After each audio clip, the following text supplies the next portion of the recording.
Kami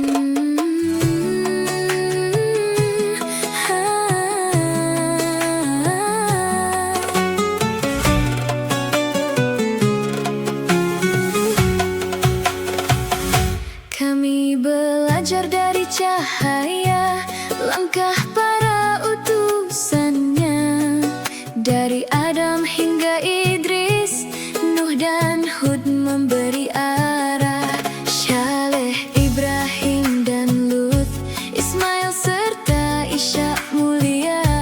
Yakub, Yusuf penuh hikmah, Ayub sabar dalam ujian, Yunus, Syuaib dan Musa, Harun setia mendampingi, Zulkifli tetap teguh, Daud, Sulaiman bijaksana,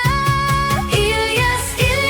mengajak, Zakaria dan Yahya mulia,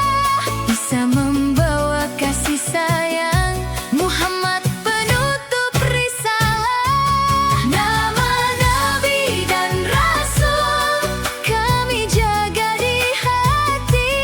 Adam, Idris, Nuh dan Hud menjadi penunjuk diri,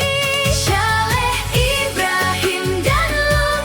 Ismail, Ishak, Yakub, Yusuf hingga Ayub bersinar selamanya. Kami hafalkan kisah mereka